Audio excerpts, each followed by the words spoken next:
Hi అండి. అందరూ ఎలా ఉన్నారు? మేమైతే చాలా బాగున్నామండి. మీరందరూ కూడా బాగుండాలని మనస్ఫూర్తిగా కోరుకుంటూ welcome back to our channel Shweta's family. ఈరోజు మనం మాఘపురాణం 9వ అధ్యాయం గంగాజల మహిమ గురించి తెలుసుకుందాం. ఓ కార్తవీర్యార్జున, శివపూజ గురించి, శివ మహత్యము గురించి వివరించెదను వినుము.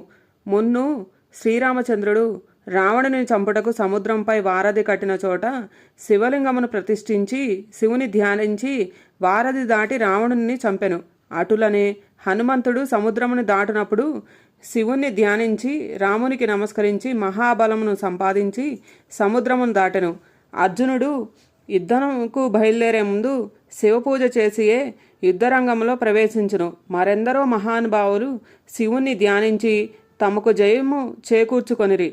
స్త్రీలు తమ మనోవాంఛలను ఈడేర్చుకొనిరి. కనుక పూజలందు శివపూజ పవిత్రమైనది.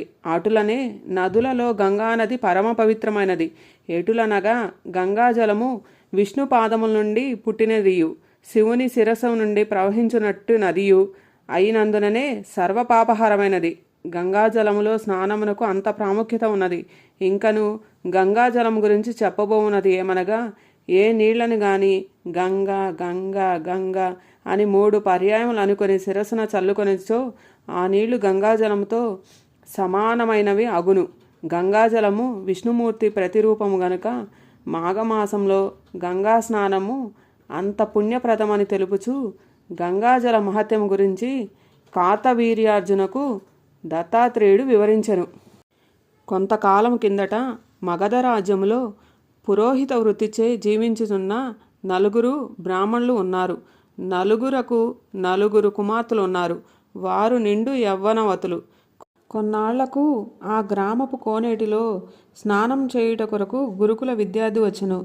బ్రాహ్మణ కన్యలు అనుకొని అందము చూచి మోహించి అతనిని సమీపించి చుట్టుముట్టి మమ్ములను వివాహం చేసుకోమని బలవంతం చేయగా ఆ బ్రాహ్మణ విద్యార్థికి విద్య పూర్తిగానందున వారి కోరికలను నిరాకరించెను.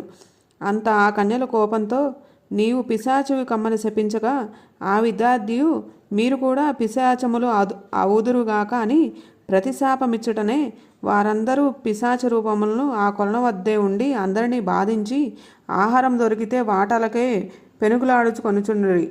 కొంతకాలంనకు ఒక సిద్ధుడు ఆ కోనేటి దగ్గరకు రాగా ఆ పిశాచముల తల్లిదండ్రులు తమ బిడ్డలకు కలిగిన పిశాచ రూపములు ఎట్లు పోవనని అడిగిరి. ఆ సిద్ధుడు వీరందరి చేత మాఘమాసంలో గయలోనున్న త్రివేణిలో స్నానము చేయించినచో వారికున్న పిశాచ రూపములు తొలగిపోవునని చెప్పగా వారట్లు ఆ చేయుటచే ఆ 4 యథారూపములు కలిగినవి.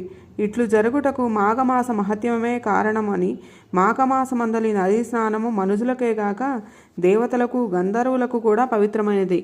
ఒక మాఘమాసంలో ఒక గంధర్వుడు తన భార్యతో భూలోకానికి వచ్చి గంగానదిలో స్నానమాడెను. అతని భార్య మాత్రం స్నానము ఆచరించనని చెప్పుటచే ఆమెకు దేవత్వం నశించి గంధర్వలోకానికి వెళ్ళలేకపోయినది. ఆమెను విడిచిపెట్టి ఆ గంధర్వుడు ఒక్కడే వెళ్ళిపోయాడు.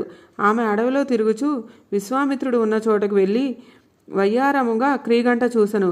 ఆమె అందానికి యవనానికి విశ్వామిత్రుడు తన్మయుడై ఆమెను ప్రేమించుటచే ఇద్దరూ కామక్రీడలలో తేలియారాడు.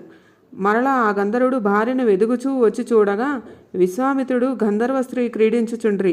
ఆ దృశ్యమును చూచి మండిపడి తపస్వి అయ్యుండి కూడా ఇలా కామతృష్ట కలవాడనై అందున నీకు కోతిముఖము కలుగుగాక అని విశ్వామిత్రుని పాషాణమయ్యుండునని భార్యను శపించి వెళ్ళిపోయినాడు.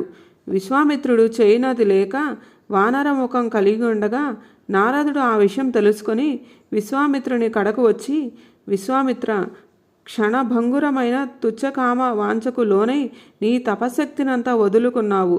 సరే లెమ్ము, గంగానదిలో స్నానము చేసి నీ కమండలముతో గంగాజలము తెచ్చి ఈ పాషాణంపై చల్లుము అని వివరించగా విశ్వామిత్రుడు గంగా స్నానము చేసి విష్ణువును ధ్యానించి కమండలముతో నీరు తెచ్చి పాషాణముపై చల్లగా ఆ రాయి పూర్వం వలె గంధర్వ స్త్రీ రూపమును పొందింది. గంధర్వలోకమునకు వెళ్ళిపోయింది. పూర్వరూపం పొందిన విశ్వామిత్రుడు తపస్సునకు వెళ్ళిపోయాడు. 9వ అధ్యాయం సమాప్తం.